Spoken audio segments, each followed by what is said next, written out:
So we have our first look at the part 1 of the British rework for Hell Let Loose, and to be honest, it's looking pretty good. All the gameplay you're going to be seeing right now is from the PTE that recently happened, so it's unfinished content.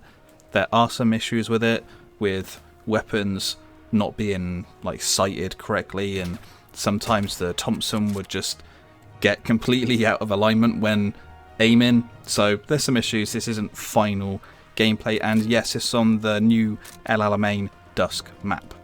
I'm going to quickly go through what's included in the PTE and the part 1 of the British rework, and then give you my impressions from playing the PTE. So what we've got are 2 sub-factions coming in with the new patch whenever the new patch drops. That is the British 8th Army and the German Afrika Korps. Now these sub-factions are only available for El Alamein because they're parts of the army that fought only in North Africa, I'm guessing, right? And what this is the first start of is making Hell Let Loose more historically accurate. What I think they're going to do is bring in more sub-factions for each faction, but tie those sub-factions to each map. And this will extend to the Americans and the Soviets as well. What this generally means is that each sub-faction will have specific weapons and equipment depending on when and where they fought. So for example, in El Alamein we saw a bunch of changes to the British and the German loadouts. For example, the Germans, they didn't have the G43 and they didn't have the STG-44, so you saw more Kar-98 loadouts, more MP40 loadouts, and I think an extra FG42 loadout, I think. And with the British, I don't think there was any Sten or Lancaster, or was it Lanchester loadouts. It was generally just Thompsons and your bolt action rifles, and yes, you had the Bren gun as well. So there was the new bolt action, the SMLE number 1 Mark III, and I mean, it's a bolt action rifle. It does the job. It sounds good as well. There's not really much to say about it because it just works like the other bolt action rifles in the game. The Thompson works exactly like the current Thompson in the game, but the drum mag Thompson is now my favourite weapon in the game. I love the standard Thompson, so just giving me more bullets for my magazine is just awesome. And yeah, using a Thompson, it was pretty damn good. One thing as well is that the desert uniforms that these 2 sub-factions use will only be available for these sub-factions, and that's got me wondering a bit about upcoming cosmetic DLC. Will these cosmetic DLCs be tied to certain sub-factions? I think they sort of need to do that to maintain that historical accuracy, but at the same time that really devalues the cosmetic DLC, because at the moment, you buy a German uniform and of course you can only use it for the German faction, but now if that German uniform can only be used for a certain sub-faction, to me that, well, like I said, it really devalues it because you're not going to be able to use it a lot. Or if you play on servers that don't play certain maps that will be tied to sub-factions that will use that cosmetic, then you'll never be able to use that cosmetic that you just bought, right? So it's a bit of a weird situation there. And yeah, we got the Bren with the bipod. It works pretty much. You can still use the Bren as, we'll say, a standard automatic rifle in Hell Let Loose. You can walk around and aim down the sights, but then you can bipod it as well.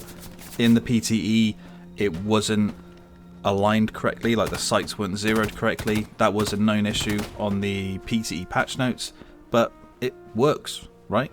So it's cool.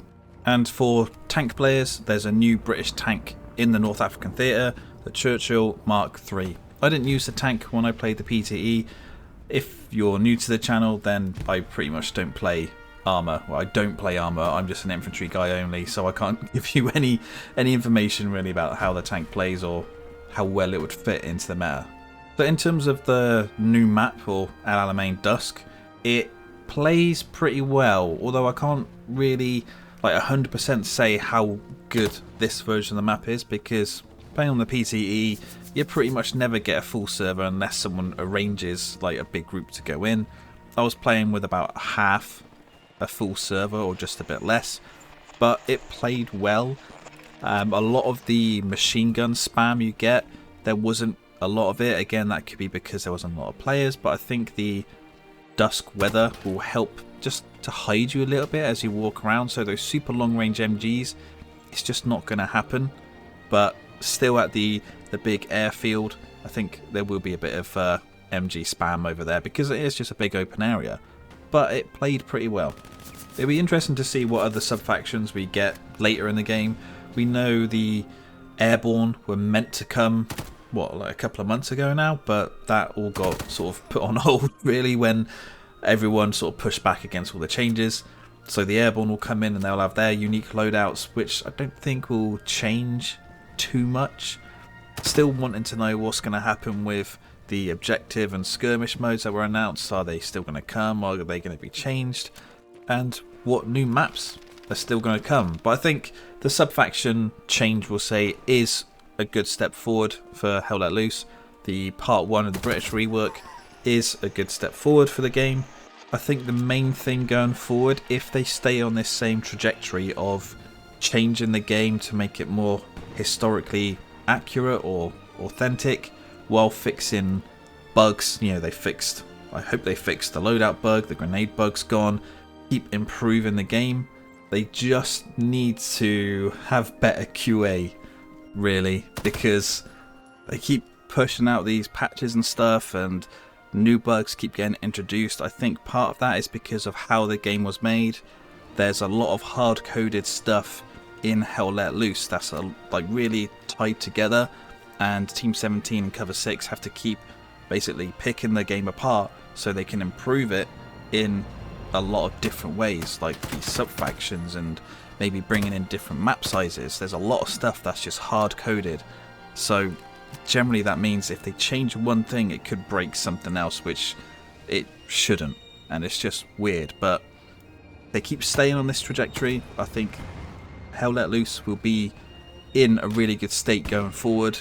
Hopefully more and more players keep playing the game and sticking with the game, because that's what we want, really. So if you played the PTE, let me know what you thought about it down in the comments below.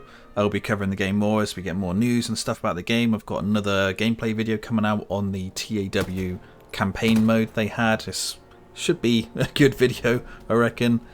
But thank you guys for watching. Give it a like if you liked it, dislike if you didn't. Subscribe for more, and I'll see you on the next one.